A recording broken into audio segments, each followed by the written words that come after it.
Hello, John McConnin here, and I'm creating this video because you know what happens in 2 days? Short sale tax law changes for probably the majority of Americans.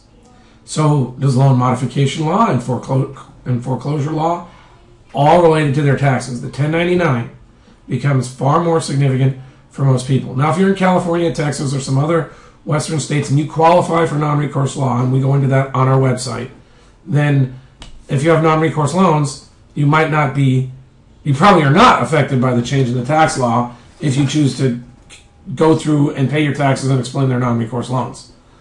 However, I know everybody who's still involved in a short sale, their clients are going to be wondering what's going on. Even our own clients at my brokerage, one of my realtors is doing a short sale. His father, we have a client, his father's an attorney who went to my websites, found out there were tax concerns, and started screaming at one of my paralegals.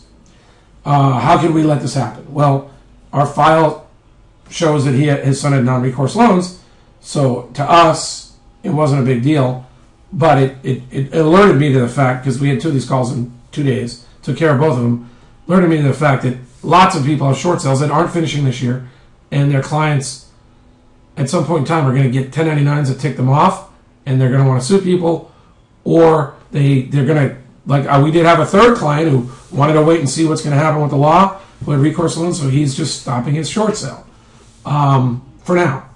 So this is a very serious issue for realtors around the country and homeowners. So what would I do if I were a realtor or I was a homeowner? Well, the first thing I'd do is I'd come to forshortsales.com. I'd become a member. It's free. And then I come here to the tax law. Here's the dashboard page. This is what your front page will look like, a little welcome sort of a video, and that's sort of a video that explains some things. I go to tax law, I click on it.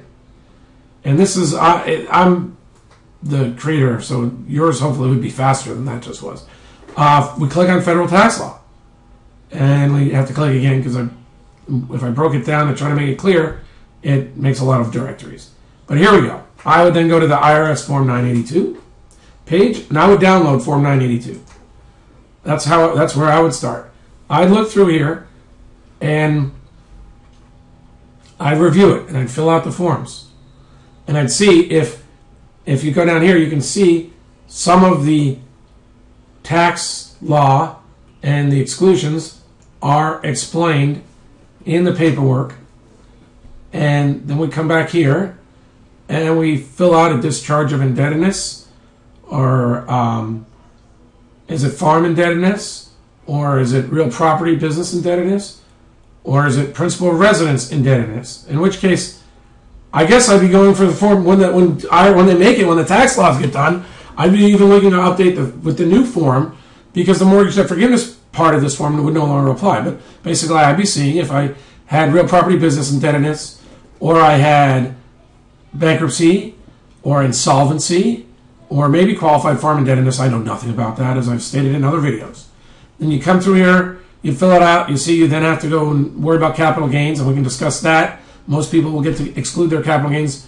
We will discuss that in the future, but you come through here, you fill out Form 982, you carry the number over to your capital gains, then you find a way to exclude your capital gains, and then you've covered it if you fit within those exceptions. Or, and we'll discuss this even more significantly in the website and with questions, and I imagine some people are even going to want to have consultations, but it's very aggressive, it's not guaranteed. But if I didn't fit into any one of these, I would consider disputing the debt. And we'll explain why with case law, and we'll give you the warnings, because it's sort of speculative. It worked for me personally with one of my, I had multiple student loans when I got out of law school. One of them was under a different tax ID number, or my social security number. I had settled with them, and they kept coming back for little bits of more. I finally had this settles everything. It was a global settlement. We got rid of it, and then later they came back and tried to say, well, I had this other one that we conveniently put under a different social security number.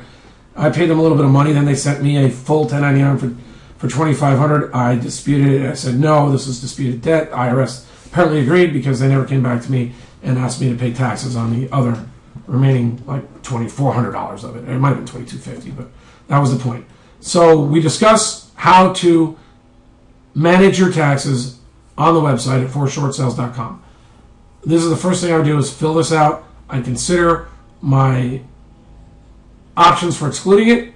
Then I'd weigh my short sale and being released from the liability for the loans against my exposure to tax liability.